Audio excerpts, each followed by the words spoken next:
And in this match, there is, I believe, $15,000 at stake. So $40,000 for fourth place, $55K for third. So a lot of money here. And as I look at this position, black is up a pawn, but white with that very active rook. So Nordibek Abdusattorov, he's keeping black's pieces at bay for now, but it's the endgame wizard. It's Magnus Carlson. Are you concerned at all for Nordibek's chances, especially given he only has 1 minute remaining on the clock?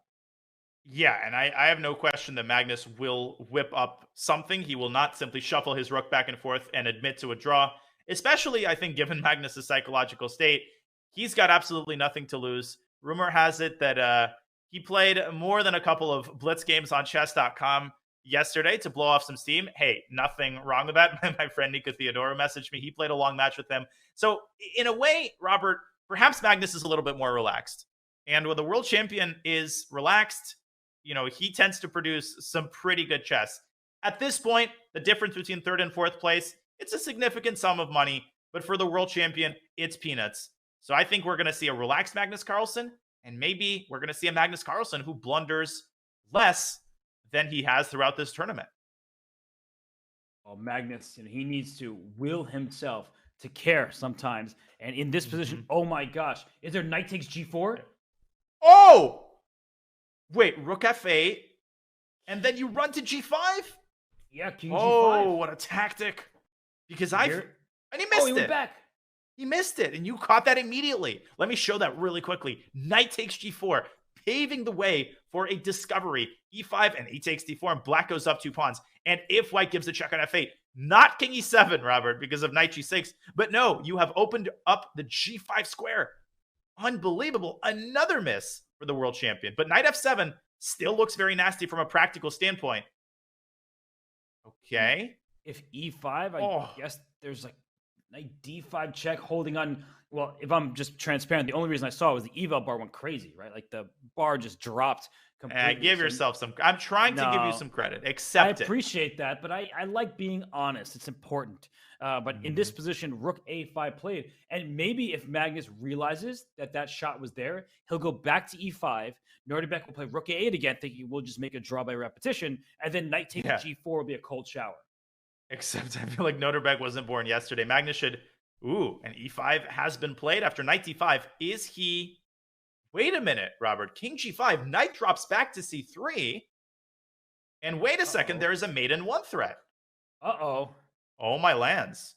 Knight c3 Did Magnus overlooked? Yes, he did. Did Magnus overlook this retreating knight move? You saw his eyebrows raise. He's like, uh-oh. Oh, didn't see that coming. And you can just tell immediately. Does he have a move here?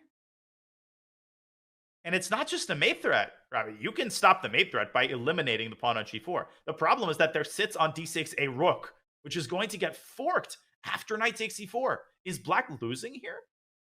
This looks really bad. The eval bar hovering on the 5th rank to the left side of the screen. So clearly there's some kind of wild defense. And I think that wild defense is indeed bishop takes g4. I think he has to bite the bullet, give up the exchange. And then at the end of the line, miraculously, black has the move g5 to cover the check. But oh my God, what a transformation. And now Nordibek, the only one with any winning chances. That's crazy. And, while we were just talking about how Magnus, he needs to, force himself to care almost because he always wants to win a world title.